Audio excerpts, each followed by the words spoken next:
Okay, good evening, everyone, and good evening, and welcome to Mayor's Question Time in the beautiful Headway Arts space in Blyth. This is my first time in Blyth, so I'm really happy to be here. As you can tell by my accent, I'm not from the Northeast, but I have lived here for 19 years. My name is Chantal Herbert. I came to university here in 2003, and I never left. I love the Northeast. I have been a champion of the Northeast. I do lots of community work. And as I said, I'm just really happy to be here today in the beautiful Headway Community Arts Project, and who seek to create an inspiring and welcoming cultural hub, providing high quality opportunities for arts participation that everyone in the local communities and beyond can access and enjoy. I'm really pleased, and we're all really pleased to be here for Mayor's Question Time tonight. And I'd like to welcome everyone here in the room and online as well. Questions for the Mayor have been submitted in advance, and there is a roving microphone for those of you in the room to ask your questions. And please wait until it has reached you before asking the questions. As you can see, we have a BSL interpreter today, and this will help our interpreters and ensure that everyone here hears your question. And before we go on, I would like to introduce Ali, who is just going to talk to us about the fire procedure. Well, everyone, and just like welcome you all. It's fantastic to have this great event here. Thank you so much, everyone, for coming. Our fire procedure is leave by your nearest exit, which is this one here, and this one at the back here also. They are lit. So this one and this one, and then there will not be a drill tonight. So if the alarm goes off, it is an alarm, and we ask people to assemble over the road on Cypress Gardens as you go. So if you went out of that exit, you would go around the building and to here, and if you went out of this exit, you go around that way and on Cypress Gardens. That's our drill. Lewis and everything will through the next one. Thank you, Ali. Thank you. So without further ado, please welcome North of Tyne Mayor, Jamie Driscoll. Thank you. Take a seat. Thank you for coming today, Jamie. How would you like to be addressed? The Mayor, Your Majesty, Your Miss? We'll go with Jamie. Definitely not Your Majesty. That would be really controversial at the moment, wouldn't it? Oh yeah, I did about that. Prime Minister? Okay, yeah, PM. Definitely not. That's not my ambition. But it would be, you know what? I would quite like it if there was a different Prime Minister. Yeah. Okay, well, that's what. Hey, got some fans in the audience. Home crowd. Well, thank you so much for coming. It's really wonderful to see you all here. And as I said, we have quite a few questions today. It's been really great seeing these questions come through. I think the questions have been coming through quite quickly and fast. Yeah, it's been probably more than we've had in quite a while. I never presented before, so this is new to me. As you can see, some of you may have seen Carl used to do this before, so we have a completely different face today. And yeah, meeting Jamie has been really great. Oh. Do I sound really cheesy? Sorry. I'm starstruck. No, I don't believe that. How have you been anyway? All right. Busy. I'm fighting off a bit of a cold. It's great to be here. I mean, it's a lovely venue, isn't it? I love that diversity in the venues and when buildings have that a bit of culture to them. It's not all just square blocks. I do love an arts hub. Yeah. But at the back, look at that. Who left that lion there?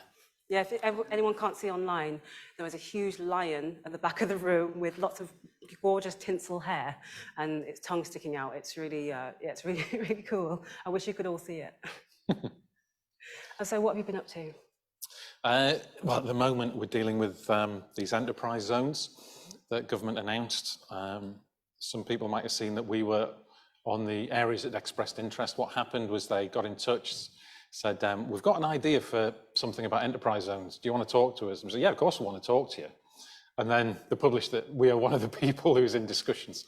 Oh, without much asking. Yeah, and then you get a really tiny amount of time to say, you've got to work this up, you've got to have your business case in. And we're saying, well, I need a bit more information on them before we can make decisions. So that's kept the team busy. I mean, we've got a fantastic team at the North of Tyne. You have. It's been a real pleasure meeting you as well, actually. That's nice, thank you. I'm really proud of the team we've built and the culture we've built there. You know, they run through walls to get stuff delivered, they really do, metaphorically. We had everything we had to do in terms of the combined authority to get everything achieved. We're ahead of all of our targets. What's your biggest achievement?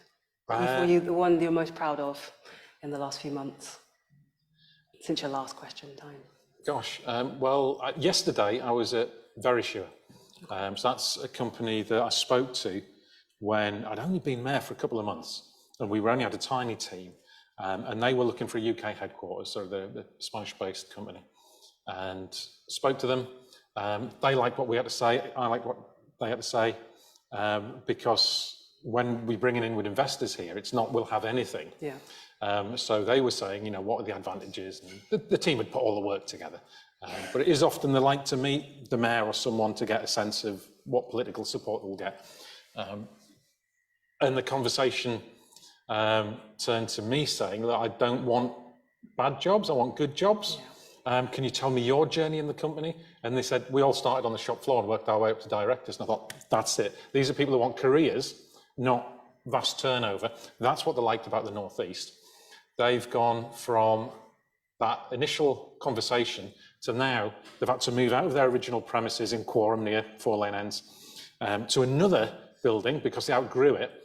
600 people there already and still growing. Wow. So the amount of jobs we've created is unreal. And we only count the jobs that we actually are involved in creating, not the organic growth, not the ones where I might say something or a broader policy brings them here, but directly where we've helped companies and invested. Which is much needed right now. Which are all good, well-paid jobs, permanent jobs. And by now we should have about 1,000 in the pipeline. Wow. And we're on... 1,000 extra? We should have 1,000 have done by now. We're on 4,650. So we've done like 14 years work in three and a bit years. That company sounds amazing as well then. They're good, yeah. Yeah. But some of them are well together. So clear data on that way, I think. Where did we come in? Yeah, so but on Kitty Brewster. That's a company we helped in Blyth, so I think there's 34 jobs there. Transmission Dynamics, the stuff we're building at Blyth Harbour for the education, the green energy education hub. So it's good to be in Blyth because we're doing a lot here as well. Yeah, sounds like it's some real good things coming up as well at Blyth. Well, with that, we're going to get to some questions. I just want to explain how the questions are going to work. So some of the questions come from online, and I'll be reading those. That's the people that are in the audience but online. And there are some people here that are going to ask the questions. But if they don't want to speak or if they have not made it here, I'll be asking those questions as well. So we had one question. The first question was from Ryan Carter, but I'm not sure if he's made it here. I think he was supposed to be here, but hasn't. So, okay, well, I'll read the question out for him. Does Mayor Driscoll have the capacity to bring high-skill, high-wage jobs to the North of Tyne area? Do you? Yeah, that's a short one. So the answer is yes, but it's a question of the extent you do it. What else would we need to be able to do even more? But if you look at what we've done, so I was talking about Verisure, 600 jobs there. We've brought, I think it's about 11 now. There's so many, and there's more coming online all the time that it's hard to remember what I did last year and the year before. But we brought about 11 big tech companies here. So these companies like Monster Labs, ThoughtWorks, Credera, Version 1, and these are digital consultancy. Some of them develop things like software for Fitbits, others might be helping government shift from paper systems to digital systems. Each of them bring in a couple of hundred jobs, more or less. Some of them average salaries of 54,000. So average salary. And so these are really good jobs that we need in the region. I don't want it to be all Amazon warehouses or anything like that. We have quite strict criteria. Good work conditions. Well, yeah, we do, because we back everything with our good work pledge. And if a company... Can you explain what that is to... Yeah. So the good work pledge, the approach to economic regeneration by some in politics is, as long as there's money flying around, it's good. And I do have a remit and a requirement, and we tested on it from central government, to create a certain number of jobs, to bring in a certain amount of leverage, investment from the private sector, to grow the economy by a certain amount. But we have chosen to interpret that as that it has to be environmentally sustainable growth, Very important. green growth, hence all the green in it. I'm obviously a Labour politician, but we want to emphasise the green message. And we've chosen to do it as inclusive growth, which means that if people are making a profit, that's great because they can then reinvest, but it has to be looking after their workers, developing their workforce. And the Good Work Pledge has a number of things in it. You have to pay the real living wage, not the government's minimum wage. Yeah, not £12 an hour. Or £10 national an hour. living wage, which isn't a living wage. So this is the one decided by the Real Living Wage Foundation. And that's £10.90 an hour now outside of London. It's recently been recalibrated. Things like you have to have proper representation, trade union access, a diverse workforce, support for training so that people have an opportunity to develop their job into a career, which is really important. And then community responsibility, which includes the environmental commitments. And we only work with people who will agree to sign up to that. And there's a ladder. We don't expect everyone to be perfect or we'll turn them away. We still want to help companies improve. Yeah, exactly. That now covers, I think, about 57,000 people in the North of Tyne. So that's good. That's a lot of people. We're seeing people climb that ladder and incrementally get better to the advanced grade where you do it all. And when we are working with these companies, we make sure that there's a legal requirement. So we bring companies here, we might support them with new equipment, premises, but we put in the contracts that if they don't keep those jobs for 5 years, we claw the money back. Oh, okay. It's a good incentive for them to do it well, do it properly. So yeah, we are creating high-skilled jobs. We've got loads of things in the offshore industry, and that's working along the River Tyne, up in the Blyth, Battleship Wharf. We've invested in Bates Offshore Energy, so the people in Blyth, some of you might know these places. And that's things like, sometimes it's just simple things, seem simple, a civil engineer wouldn't call them simple, like making sure that the harbour wall is now strong enough and the quay is strong enough to take heavier equipment, because offshore wind turbines are getting bigger and bigger. Things like a big electric crane so that you can keep pace with advancing technology. And what I mentioned earlier, that training centre, which we're funding to be built in Blyth, so that people get the opportunities for these jobs as well. And when you upskill people, you upskill the area, you bring the area up as well. That's right, Chantal. So in our first year, we trained 28,800 people to get more skilled, more vocational skilled. And the number of people without skills, without qualifications in the North of Tyne went down from 7.1% to 6% in that first year. Wow. So that's a big difference. And it's making a difference to people. It's much needed at the moment. Really, really. And one of the other things we're doing, talking about inclusivity, is the central government, the Tories, pulled the funding for what was called the Union Learn project. And we reinstated it. And that's a big network of people, usually trade unionists, who would be a conduit to talk to someone in their workplace, you know, oh, my job's terrible. Well, here's an opportunity, a course that suits you, and will help liaise with the employer so you can go on it. And then you've got the qualification, you feel better about yourself, most importantly, you're earning more money, and you are more valuable to your employer, because people are finding it hard to find skilled people.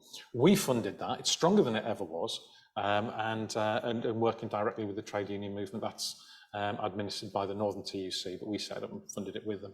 What kind of feedback have you had from that? It's positive, it's quite new. So by the time we'd set the project up, and then you recruit people, and then you go. So the project leader's in place and is getting that out there now. Did you have a lot of uptake of it as well? Were you quite surprised at how many people were responsive to it? Across the skills, yeah. So one of the other things we do is skills boot camps. Okay.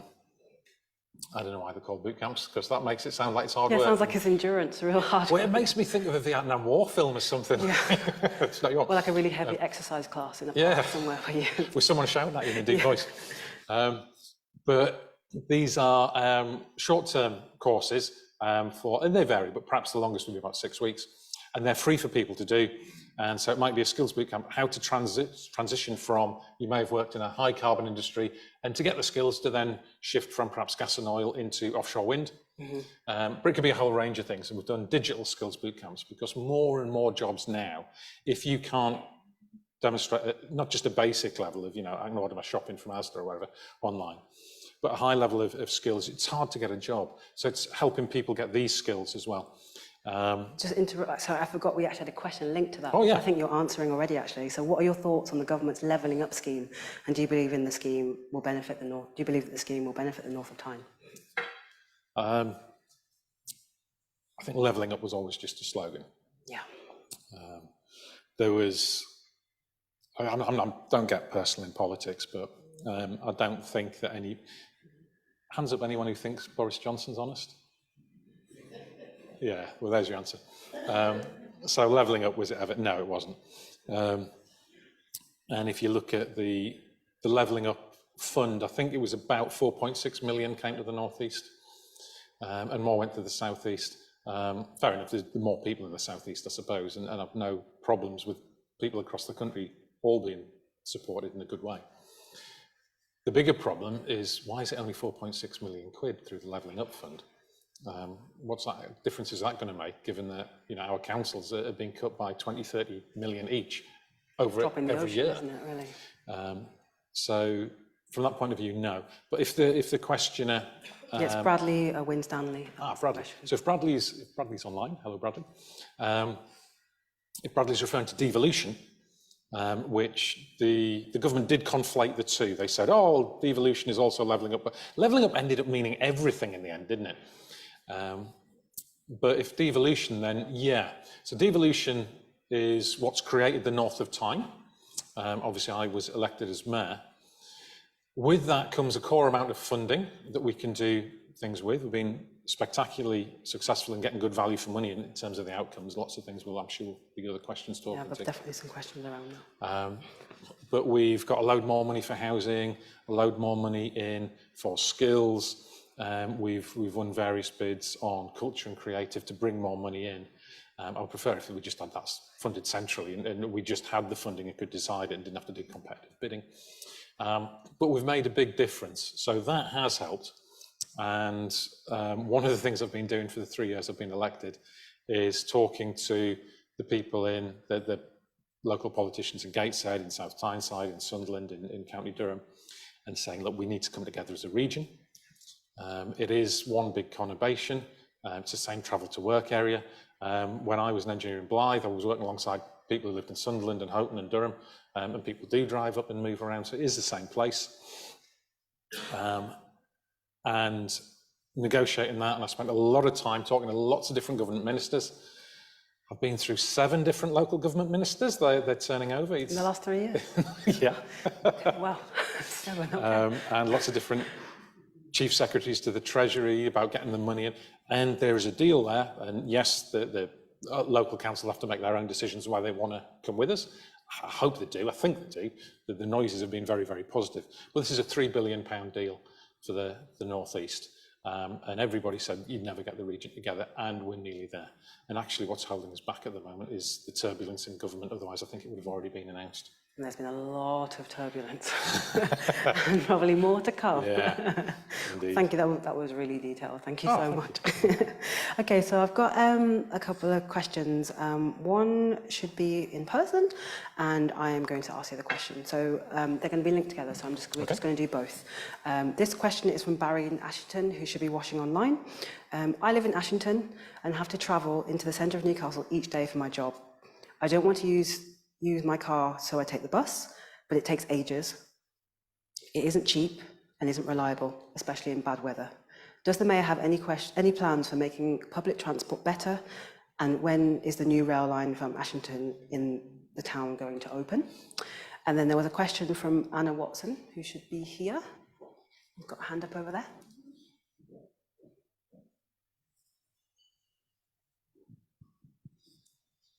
Hi, Jamie. So Blyth has long been promised a relief road to ease congestion across the town. The Conservative administration at County Hall just this week have announced that they're putting some money into the planning stage, but it seems as if the government haven't guaranteed any funding towards the build. So what are your thoughts on whether this project will go ahead, and does the combined authority have any influence on transport projects of this scale? Yeah, thanks, Anna. And was it Barry online? Yeah, it was Barry. Yeah, thanks, Barry. And Barry, thank you for making the decision, if you can, to use public transport. I know it's not always an option for people, but it is good when people can do that. So obviously, both related around transport. Transport particularly in rural Northumberland, public transport is shockingly bad. In Newcastle, you can get to London on public transport faster than you can get to Sea Houses, which is inside the North of Tyne. And it's true. You try getting a bus to Sea Houses, it's damn near impossible. And there's a lot there. There's a good reason to go to Sea Houses. You know, I like the place. So if we look at, to answer Barry's question first, if we look at the issue with buses, buses were deregulated around 30 years ago. Bus usage in the northeast has gone down and down and down and down. You can tell by the traffic. Since I moved here, 2003, absolutely. there was definitely not as much traffic as there is now. You're absolutely right. And I guess anyone in Blyth who's using the Spine Road and Moor Farm roundabout has spent a fairly large part of their life trying to find a good radio station so that they're doing something productive while they're sitting there in traffic jams. So as it stands, we do not have the powers to influence the bus service, and that was a political decision made by the then Thatcher government, which has not been reversed. The Labour Party nationally has announced a policy that we will change that, and you'll have the power to have publicly owned bus companies.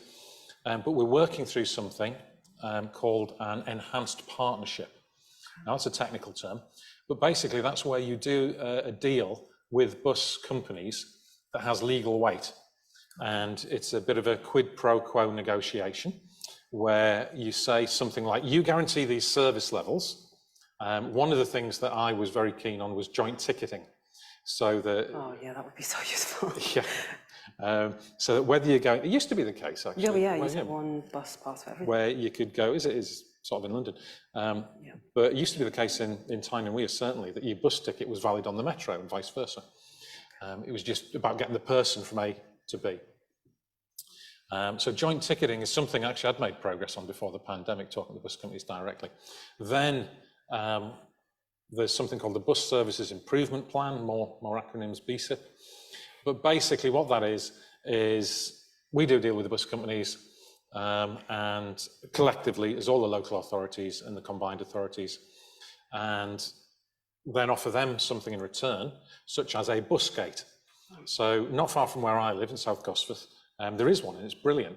And there's a big lane by the side of the road, and there's a transponder on the bus. And as the bus approaches the traffic lights, it changes the light to red for the cars. The bus, full of people on a morning, goes straight past, doesn't significantly delay the cars, and then it goes back to green for the cars. Is that near the roundabouts? Because I live near the Handricks Mill roundabouts. Yeah, I know that bit. And it works great. Yeah, it does. And we need more of that. And that actually benefits motorists as well, because if more people are taking public transport, there's actually less traffic on the roads, and that's to everyone's benefit. For climate, for expense, it's very expensive to own and run a car. So that's what can be done, that's what we're doing, and that will come online sort of around April the following year. Or actually, some of it will come online April next year, but then there's a whole series of works to be done over a long period of time. We negotiated with government, we got more money out of government for that than pretty much anywhere else. A lot more than Manchester did, not that I'm competitive with Andy Burnham, more than Sheffield and places like that. I love Andy to bits, he's a good bloke, but yeah, I am competitive.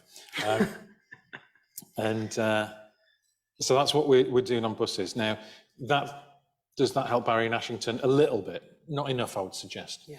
What we need to move towards is a system that's called franchising. And that is where we, collectively representing the public, decide, well, this is the level of service we want, and we will hire it out and say, right, there's a bidding process, you're going to run the number 27 bus from that place to that place, and you've got to run 4 services an hour, and the bus must be of this quality, and it must have Wi-Fi on it, etc. How you then deliver it is up to you, but it will have our ticketing and our logos on it. And that's exactly what you got in London. Yeah. So private companies do bid, but they don't get to choose how they run it or what services they run. That's decided. And that allows something called cross-subsidy, because there are routes that are very profitable and there are routes that aren't. And the private companies, naturally enough, won't run the others. Yeah. But what that does is it shrinks the total amount of people using public transport, because you usually need to go from A to B, change, and then go to a C. And if that's not an option, it doesn't happen. So that's what we're pursuing, but we need to get the powers to do that. We'll only get the powers to do that when we come together as one region. Right. And this is a legacy of the Tyne and Wear metro system, which therefore affects the transport for Northumberland, because we have one region. And because there's 36 stations north of the River Tyne and 24 south of the River Tyne, government did not devolve control of the transport to me and the combined authority. So bringing in the south of the region means we'll get that, then we can make a decision on franchising. So it has to be a collective. Yeah. Now, I have to be very careful, because I will have to weigh the evidence, and there is no predetermination. Then I will make a decision about whether it's a good idea based on the evidence before me. Although people know my views on public transport. So that's what we're doing. And then to directly answer Barry's question, one of the things that for all the people stuck on the Spine Road and at Moor Farm roundabout is the railway line is reopening from Ashington through Blyth, Bebbside, various stops along the way, into integrating with the Tyne and Wear metro system at Northumberland Park, so there's new stations and interchange built there, at Manners and into Newcastle Central Station. And that'll be a massive advantage to people. And when's that due to happen? The works order has been signed off.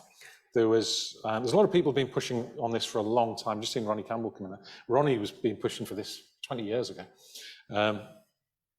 We made progress on it, and government announced they were going to do it. They sent a guy called Andrew Gilligan to look at the finances, and it leaked out that they were going to just do, they were going to cut the cost significantly. Not all the stations, there's 8 stations on it, they weren't going to do 8 stations. They were going to just do 1 train an hour. Well, that's not good enough, because people will then shift back to their cars or because you might have work, you might be too early or too late for work. You don't want to be early. You don't Indeed, want to yeah. So I pursued the Transport Secretary, Grant Shapps, on this, spoke to Chris Heaton-Harris. We had a conversation, and he was saying, it's just a challenge process. And I said, yeah, but I want to support this. I don't want to be criticising you in public. We had a bit of a negotiation. He said, yeah, all right, it's going to be 2 trains an hour. So it was great to get that done. What's called the works order is being signed. It's real, it's happening, and that will come into effect December 2023. So it's real. So we're doing stuff. It's fantastic. Pretty soon. Yeah, in the big scheme of things. And Anna's question on roads. At the moment, roads are entirely a matter. The smaller road system is entirely a matter for the local authorities. So as the combined authority, we don't get involved in that. I'm the first person to object when central government tell us to do something. I say, no, you're supposed to devolve this. So I don't repeat that behaviour. The local authorities have their own democratic processes, and people can get represented that way. But in the new devolution deal, we have negotiated that we will get a say in what national highways, as I think they're called now, are.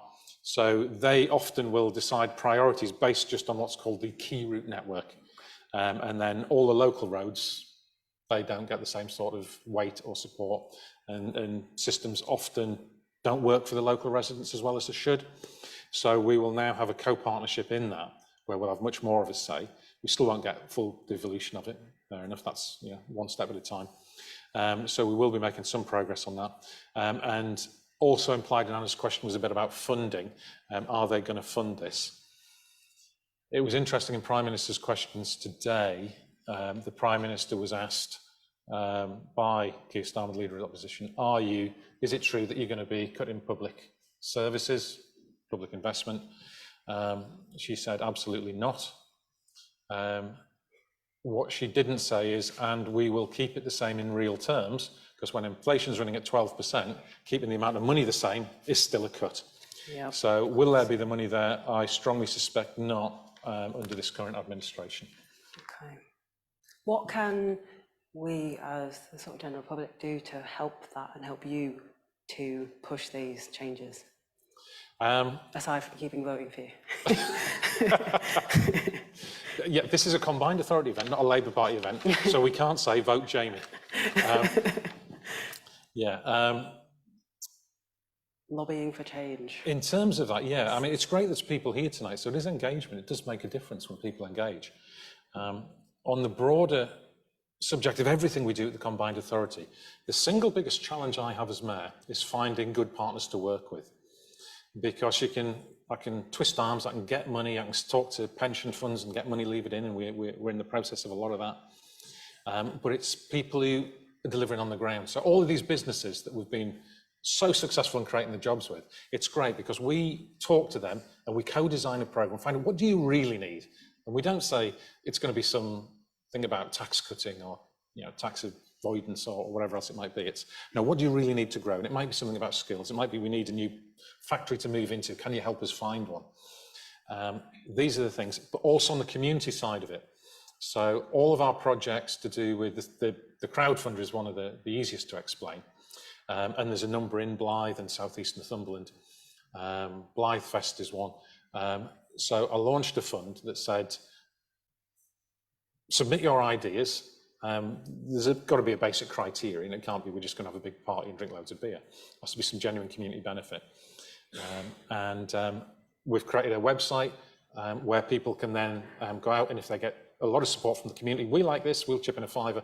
They reach a certain threshold, we put in then a large amount of money, and it gets that project over the line. And it's things like beach wheelchairs, sailing trips for disabled kids, biodiversity, so school kids are getting to see the salmon going up the Tyne to Kielder, community gardens, all sorts of things like that. So the best thing you can do is just follow the social media, follow my social media, follow the North of Tyne social media, and if you see something that you like the sound of, get stuck in, because we're about working with people and we really want to see stuff happen.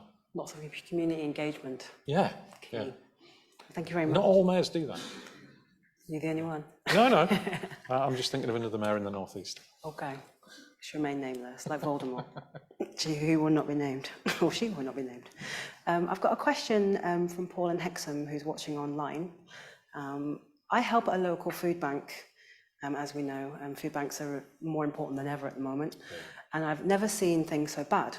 More and more people desperately need food parcels, and we struggle to get enough donations as people have nothing left to spare. What can the mayor do to help tackle food poverty and help residents with the cost of living crisis?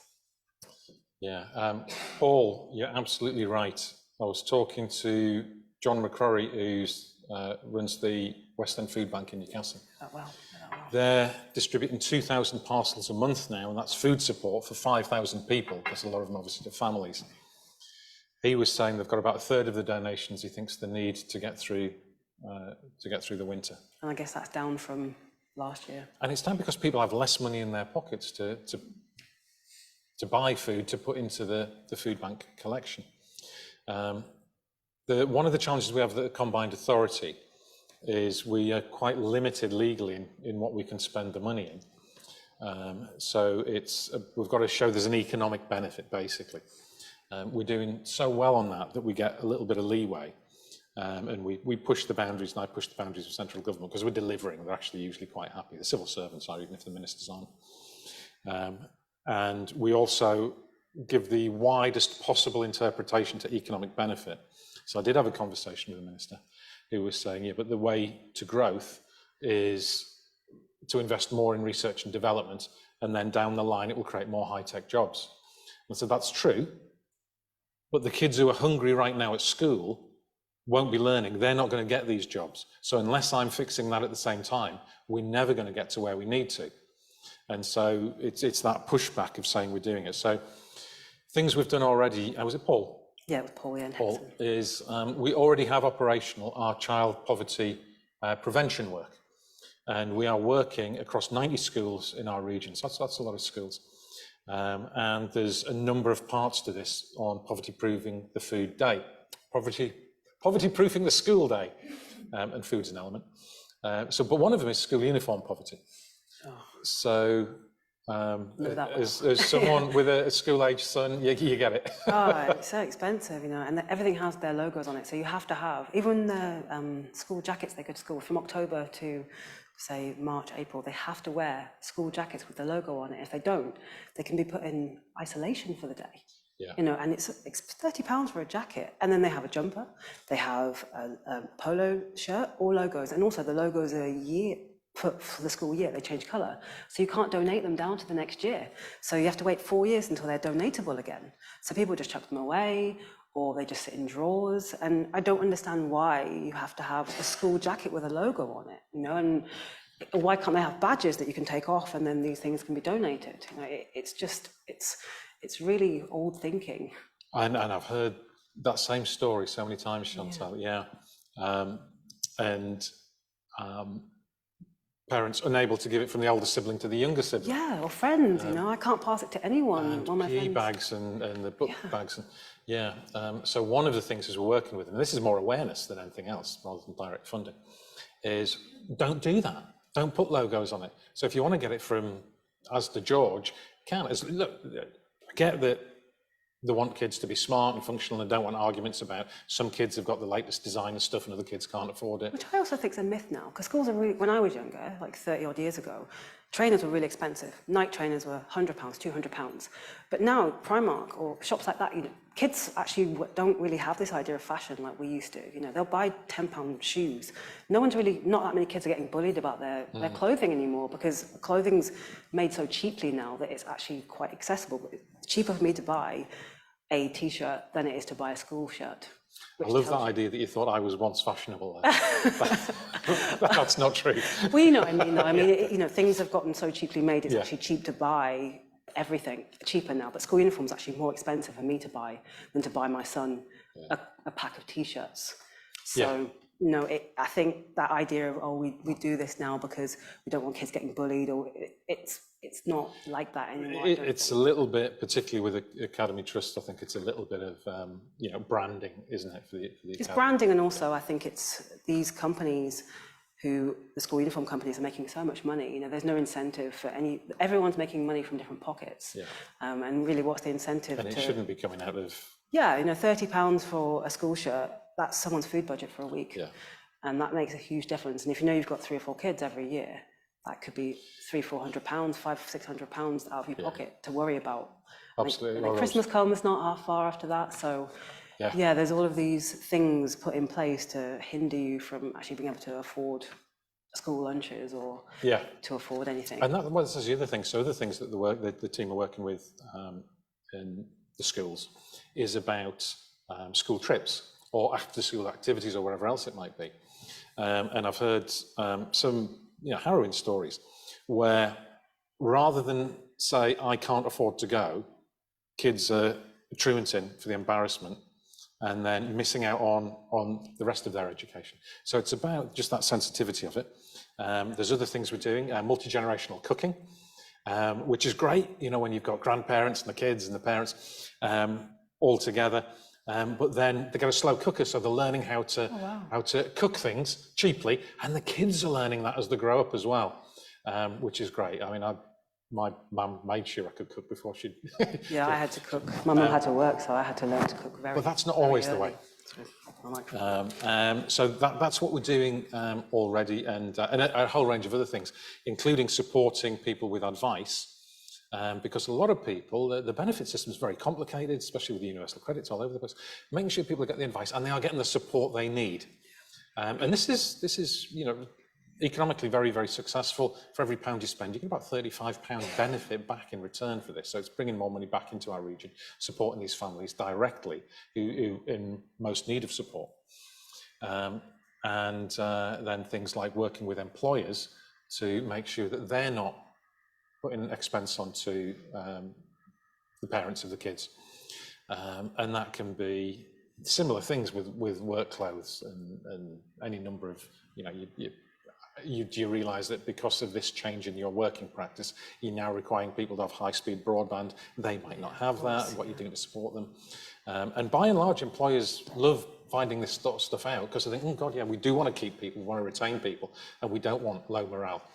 Low morale equals less work productivity. It does. More sick days, people leaving and going. Every time someone leaves a company and goes to another company, there's a net loss because they're taking their skills and experience. And even just the, you know, knowing where the coffee machine is. It takes time to induct any new person. So that's what we're doing already. On the food poverty directly, that similar approach of, well, what can we do that will actually make a difference, bearing in mind we have to show there's an economic benefit.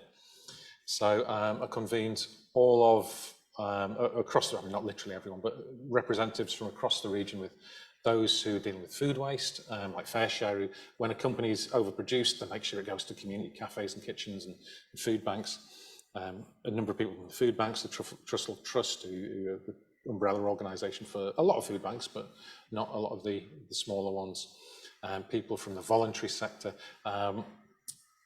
And we were looking at a number of things. And there's issues there about burnout for volunteers, which is a big issue. About the need to make sure, or the benefit of making sure, that there's a co-location. So people who might go for a food bank, but might also want some debt advice, or might want something else, rather than getting shunted from pillar to post, will find a way to make sure that if you go this place on a Tuesday, you'll get it all. Yeah. So that's the sort of practical stuff that we're working up, and look out for an announcement to that. But we do it on, everything we do is a co-designed basis. It doesn't work. If I say, I want to be a hero, this is what we're going to do. We go and we talk to the people who are doing it, the lived experience. Our Poverty Truth Commission starts tomorrow, Friday. What's the Poverty Truth Commission? That's a process of talking to people who've got the lived experience of poverty. Right, okay. And saying, well, what actually were the barriers?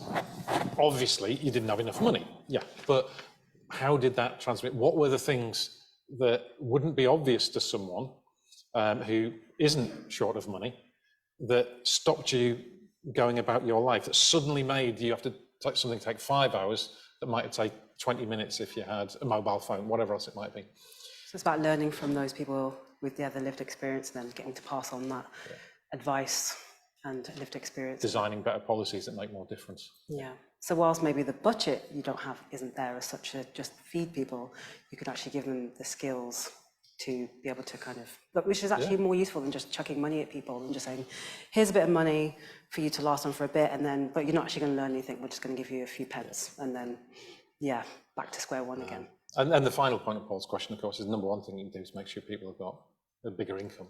Yes. Which is the number one thing we do, creating the jobs and making sure they're backed with the good work pledge that I was talking about earlier. You know, and decrease the need for food banks. Yeah, yeah. That's the. I would love it if we didn't need food banks, but while we do, we're going to do everything we can to make sure people aren't going hungry. You know, I think I've grown up with a single parent. I lived on council estates, and my mum worked really, really hard. And it seems, I can't imagine being young now, and the difference, the less help and the need. We never went to a food bank. You know, there was always some help somewhere, but actually seeing the increase in food banks has been really terrifying. Yeah. And I think it's something that we really need to push on. And it is. Yeah. It seems like we're doing it though. Hopefully we'll get there in this region. We are. It does feel like swimming upstream when you then get central government saying they're not even going to, you know, it's so many people are on benefits who it used to be the case when I was growing up, that it was if you had a job, you had a route out of poverty. That is not the case now. We're seeing people's mortgages going through the roof. We're seeing pay claims that it's no longer a percentage increase. We're saying it's a flat increase, and that's better for the people who are getting less, is the way it's being sold. And I don't believe that. I think that's a lie. I think that's an idea of compressing everybody's wages. And this idea that if you are a working person who actually does have enough money and can afford a holiday, somehow you're supposed to feel guilty for that because there's other people who are. No, people are working for a living, whether they're care workers, whether they're in cleaning jobs, they should have enough to be able to afford a holiday and not worry about paying their rent or their mortgage. And that is the bit that I get really frustrated at, that no matter what we're doing, it seems that we're just swimming upstream. And until we get a government that changes the balance of income distribution in this country, we're not going to be able to fix it. We're only ever going to be able to try and treat the problem. That's it. And then scapegoating others and saying it's their fault for wanting to go on a night out or wanting to have a holiday. They shouldn't do that. They should just work harder and not have any luxuries, as we would call it, which aren't luxuries. They're just part of everyday life. Indeed. Thank you for that, Jamie. We've got our next question is from Jules Rutherford. And we've actually got two linked questions again, and I'm going to read both out. So this first one's from Jules. All we hear from the government at the moment is about growth at any cost. What's worrying, though, is that any concern or plan to tackle climate change appears to have dropped off the agenda. So these two linked are mainly about climate change. I know this is, as you declared a climate emergency when you came into office. I know this is something that will be of concern to you. Can you tell us about the work you're doing across the region to tackle the climate emergency and move us close to the green economy? And the next question is from Olwyn Hocking, and he's watching, or they're watching online. The North of Tyne combined authorities' excellent policies to maximise effectiveness and fairness in tackling climate change include actively supporting fossil fuel divestment across the public sector. Sorry, this is in quotes. We will not invest in fossil fuel extraction. I'm guessing this is what he's quoting what you've said, or yep. And led by example in sharing our learning. However, its employees are members of the Tyne and Weir Pension Fund, which invests 230 million in fossil fuels. Does the Mayor agree that information on the fossil fuel investment should be openly shared with all members of the scheme, including those in NTCA? And can you confirm that the NTCA is currently actively supporting direct pressure on Tyne and Weir Pension Fund to divest before 2030? Thank you. A bit long-winded there, sorry. Yeah, I'll try to remember obviously Jules' question as well at the beginning. Growth at any cost. Yeah, and so Olwyn, yes, I can confirm that we're doing that. I wrote to the chair of the pension committee. Could you explain, sort of lay out what that question kind of means? Yeah. If we go to so if we take it from the beginning, as the North of Tyne, we don't invest in anything, we don't subsidise anything that's to do with fossil fuel extraction. But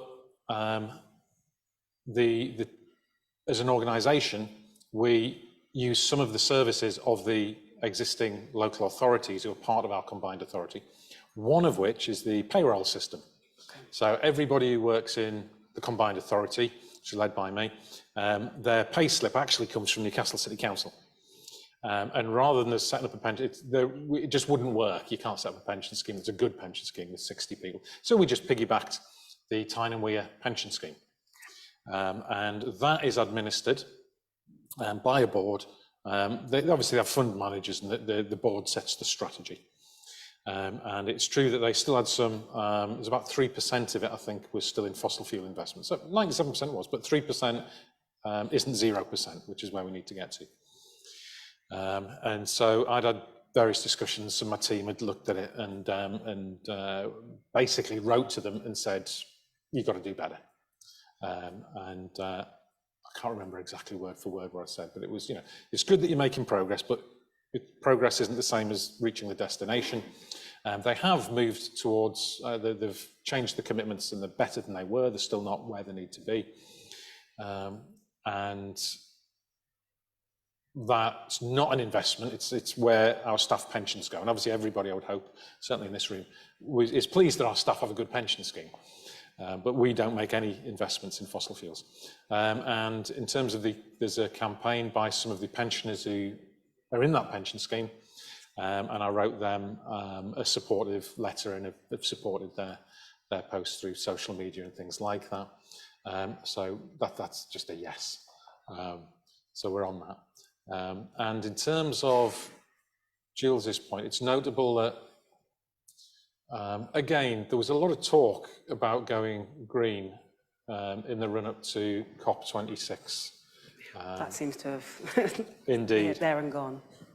To be fair to Alok Sharma, who was the former Secretary of State for BEIS, Business, Energy, Innovation and Skills, I think, and I'd met with Alok about this and about a number of things. And then when he shifted from that role to COP president, he convened a group of mayors and we would talk to him. I remember I definitely saw a shift with him because he must have read the evidence of what's happening with climate change and not just, a briefing that he'd got from someone and it was away in the background. And when he'd started looking at it, there was a definite change, and he became, like anybody who starts to look at this evidence, starts to think, oh my God, this is way more serious than we thought. We knew it was bad. We thought, yeah, some polar bears might die or a bit of forest. No, this is about a collapse of the global food supply. And when that happens, the world economy goes, and there's failed states and there's wars, and everybody's standard of living will plummet. Yeah. This is not an issue that's just about the Arctic or just about the Amazon. And I was in a meeting with Alok Sharma and had asked him, and this was the day the IPCC report, that's the United Nations Scientists report, came out last summer, so it's over a year ago now. And I said, oh, look, I've read the report today and I'm really worried about it. Do you think as a country we're doing enough? And he said, yeah, I've read the report, Jamie. Two, I am worried about it. But the Prime Minister's announced Jet Zero. He's announced we're going to do this. He's announced we're going to do that. He's announced we're going to do that. And then it was a Zoom meeting, but he looked and he says, but you're right, it's not enough. And I was actually quite touched by that because he's a Conservative politician and some people do respond to evidence. It's sometimes easy to play they're always bad and we're always good. Yeah. And the reason I say that is because I am going to say that most of them are actually quite bad. So it was just for balance, because there's a Minister, Graham Stewart, today has said that investing in gas and oil, they've issued 110 new gas and oil licenses. That means exploration for oil and gas and pumping it out of the ground in hundreds of sites, more than 110, in the North Sea across Britain. And he said, oh, that's going to be good for the climate emergency because it means we won't have to transport it around the world. And I've heard that, frankly, bullshit line so many times from greenwashers who say things like, oh, well, unless we dig coal out of the ground here, we're going to have to import it from around the world. How about we just invest what we need to do, because we've got the skills right here in Blyth, never mind across the rest of the northeast, to build all the wind turbines we need to get to completely clean energy generation with a surplus, so much surplus that we can then make green hydrogen, and we've got a reserve so that when the wind's not blowing, you can still generate all the electricity you need to power vehicles, to power our homes. And it will be so cheap that we won't have an energy crisis anymore. That's what we've got to get to. It would create thousands of jobs. It would bring them here. And that's not what this government are doing. Well, we know why, don't we? Yeah. Someone's not going to be making money down the line. It is, and that's the truth of it. So what are we doing? We've invested about 24.2 million, which is a lot for us. We only have 20 million here, in all sorts of things in the offshore industry, and they're creating jobs here. Many of them in Blyth, about the skills.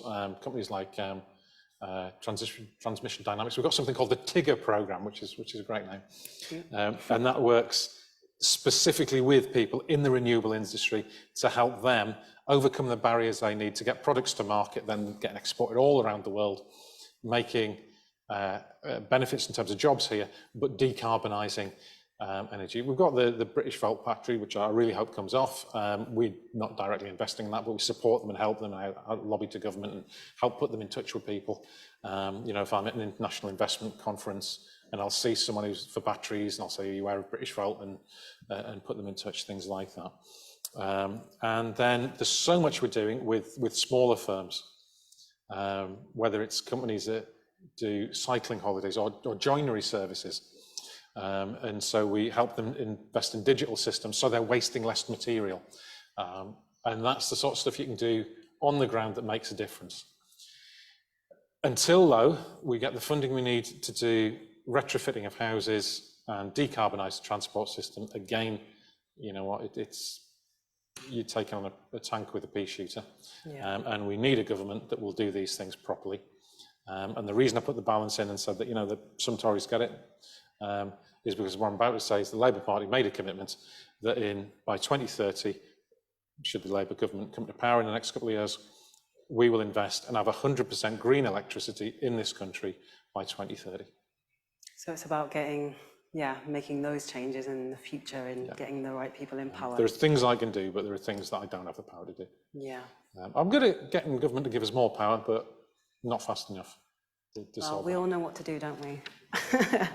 Just hopefully that will happen in the next, when's the next election? Okay, next year? 24, isn't it? There's a petition to call for it quite soon, but I don't think they're going to fall for it. It could be as late as January 2025. Oh. Big sigh. Well, thank you for thank you for those two questions that came through. We've got a question from Astrid Adams, who I think is in the room. So we just need a mic over here, please. Mm-hmm.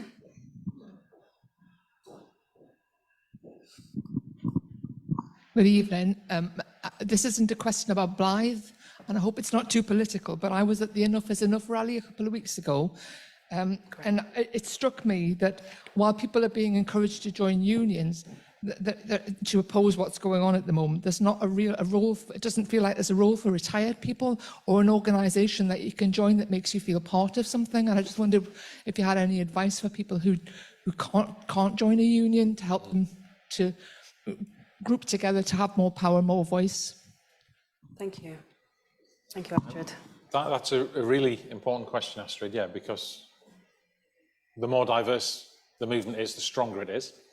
Do you mind me asking, don't give your address, but roughly where you live? You live in Blyth.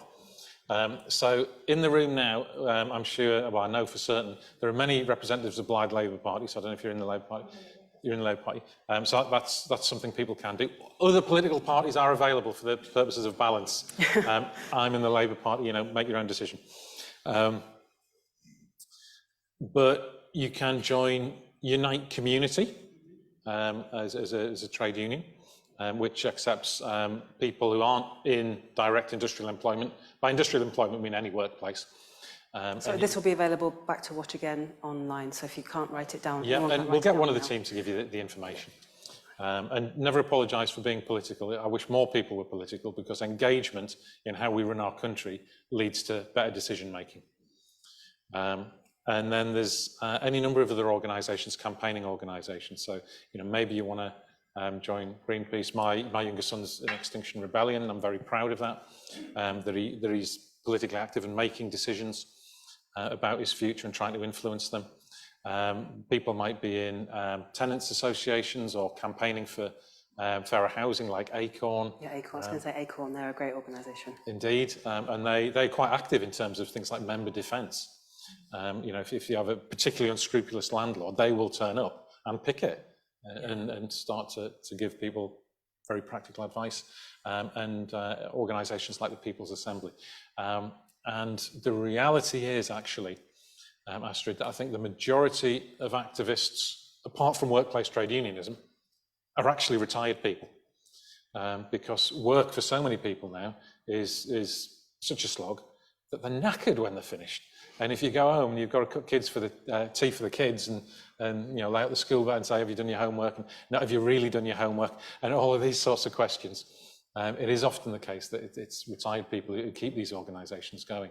So all power to you.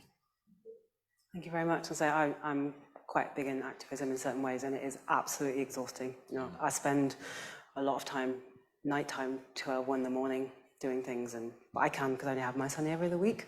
But the week that I have him, I'm so exhausted. You know, it's yeah, and I think we, as younger people, we really want to learn from people that are, you know, on the front line doing these things.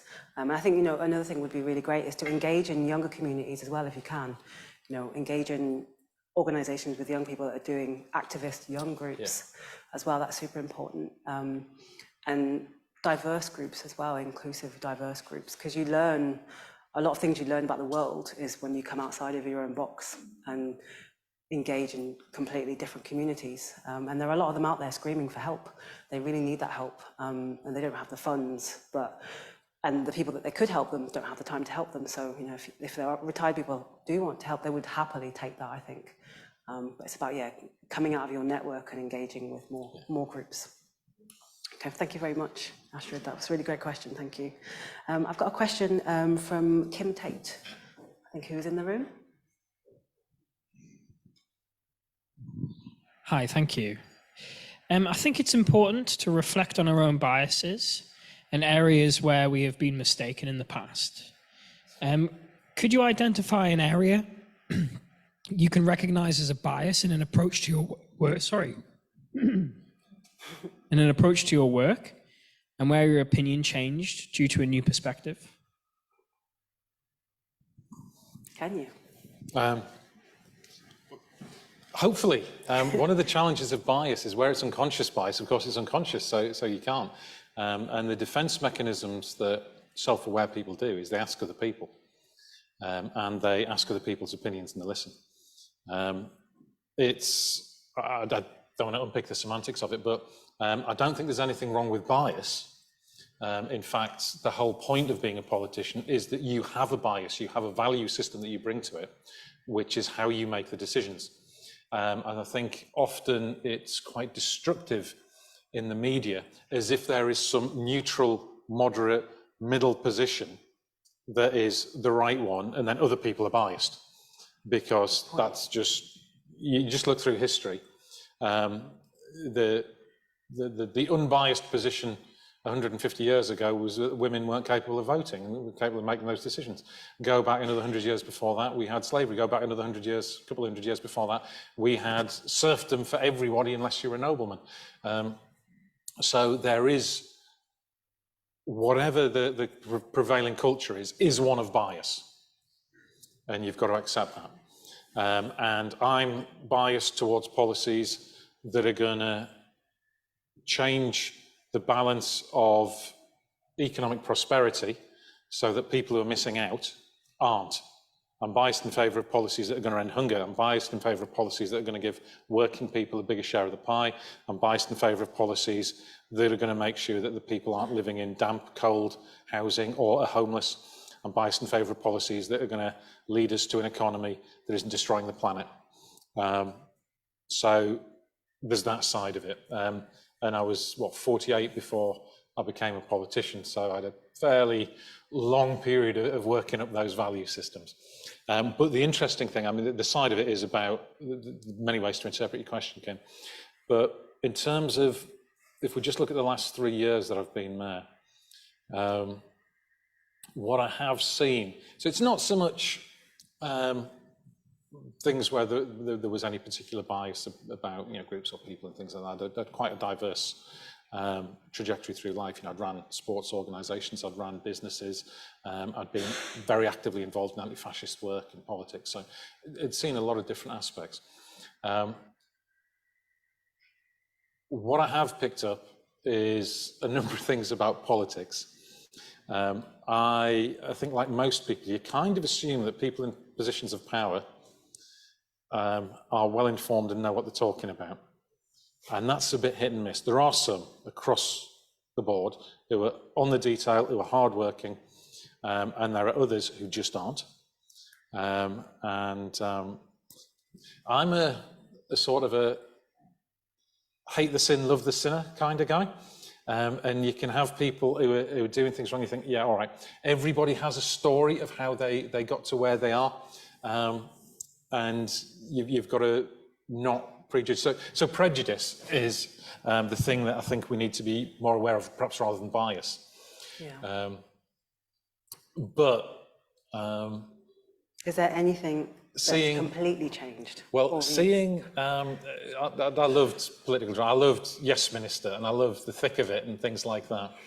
And what's really changed is I now no longer think they're satire, but I think they are documentaries. Yeah, so you went in with that system. Oh, it can't be this bad. It can't be like this, can it? They can't be winging like this. They can't have these views, really. Oh, they do. Yeah. Oh, okay. Yeah. We know it won't work. We know it's a bad policy, but that's the policy government have told us to do. So there's a lot of that. One of the things that I've got much more aware of and seen much more is the fantastic work that comes through the voluntary community sector. So people like Citizens UK, a whole range of, I'm not going to start naming them, because once you start naming half of them, you've got to finish, and that's a long, long list. But what these groups are doing, including places like the Headway Arts Centre that we're in right now, the amount of glue that they are holding our society together is unbelievable. It shouldn't be required, but austerity has stripped out so much of the public services that it's people stepping up, literally holding the country together. And that's one of the things that I've seen to an extent that I hadn't really appreciated as someone like me who had a good career as an engineer and a software developer and wasn't short of poverty when I was younger, but now, my wife's a doctor. So not directly experiencing this and seeing it, that is something that's one of the reasons we are so strongly supportive of it, and the North of Tyne do so much work with them. And there are so many, I run a CIC, and there are just, I work for pennies in that CIC, no profit at all, but you really do it for the love. And the amount of people that I've met that do those things for the love of, and want to support me and other organisations to do it, and want to help you out. And if you ask, people will volunteer. And I was always nervous about asking people for help, but people are really willing to actually give you that help. And that's what I love about the Northeast as well. I'm from down south, and I feel like when I've come up here, I can make way more change up here than I actually can. Thought I could down south, because it's not as saturated. People aren't as jaded. I feel like people are, even at their worst up here, when people are really going through it, they're still willing to help. I don't know if anyone else has been down south or comes from down south, but the difference. Even I've lived abroad for a while, and just seeing come back to the Northeast, people are really friendly and very, very willing to help. And it makes me stay here. 19 years later, I'm still here, because actually you can make changes, and people do want to do that. Yeah. But thank you very much for your question, Kim. We've got one more question left, and that is from Nigel Howard, who should be watching online. And he says, I appreciate you most likely will be answering questions on the cost of living crisis that is currently affecting most households. However, there is one important question that needs answering. The Lindisfarne Gospels, should they be returned permanently to their rightful home here in the good old kingdom of Northumbria? What a question to end on, eh? Yes. Have we got time for me to give a longer answer? I don't know what time we're on, but I think we've got plenty of time. So very, very good. So yes, the Lindisfarne Gospels, if people haven't seen them, are on display at the Lang Art Gallery. It's the North of Tyne that's funded that and underwritten it. And I was there looking at them a few weeks back. Some people might not know what it is. Do you want to? The Lindisfarne Gospel is. It's a set of Gospels, the 4 Gospel books from the Christian Bible, but it's this beautiful, ornate production of them that goes back to the 600s, and it's the original book. It's in a different binding now, and it's really quite spectacular. And there's notes on it. Because it's written in Latin, but someone, again, just a period after it was written, but more than 1,000 years ago to us now, had made various notes on it, translating it into Old English. So it's the first English version of the Bible as well. Wow. And it goes back to a period where you had Bede, like the preeminent historian of Old England. You had St Cuthbert. The Northumbria was the shining cultural light of the British Isles at that time. And we've had that before. We were the birthplace of the Industrial Revolution, with the invention of the electric light, the invention of hydroelectricity. We invented clean energy here in Craigside. And we should have not only the Lindisfarne Gospels back, but I'd love to see Stevenson's rocket back. We invented the railways. And that idea of, I don't believe in an independent Northumbrian kingdom, but I believe in pretty close to it.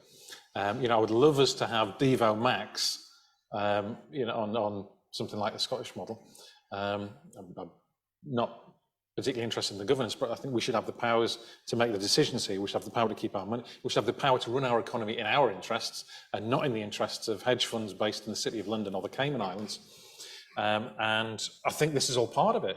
And if you look at the reason that Scotland and Wales have got a degree of independence, it's because they do tell that better cultural story. They do seem like this is our place and we want to run it. And I think I would encourage everyone in the Northeast to shout about that more and say, yeah, we do want to be one Northeast shouting for ourselves. And you might call that Northumbria, you might call it the Kingdom of Bernicia and Deira, whatever you want to call it, if you go back different periods in history. But I'll just settle for the Northeast now. Dan Jackson's the Northumbrians. That'll do for me. Lovely. Well, I'm going to be researching this when I get back now. Northumbrian Gospels, Lindisfarne Gospels. Sounds great. Is there anything else you'd like to discuss before we finish today? No, I think we've missed. Time. Yeah. Seems like we're running really well on time. Been a real pleasure. It's been really great, and it's been great to come to Blyth today and come to Headway, and I'm really excited to come back to this venue and see some music. And I've actually got a friend who lives in Blyth, and I think I'll be visiting her in the next few weeks and be like, let's go to Headway, let's have a night out or evening out here. But thank you very much for everyone coming in. Thank you to all of Jamie's team for putting this today. I think it's been really wonderful, and you've answered these questions like really in depth, and I've really enjoyed myself. So thank you very much all for coming. And could we just give Jamie a round of applause? Oh, thank you, everyone. Thank you.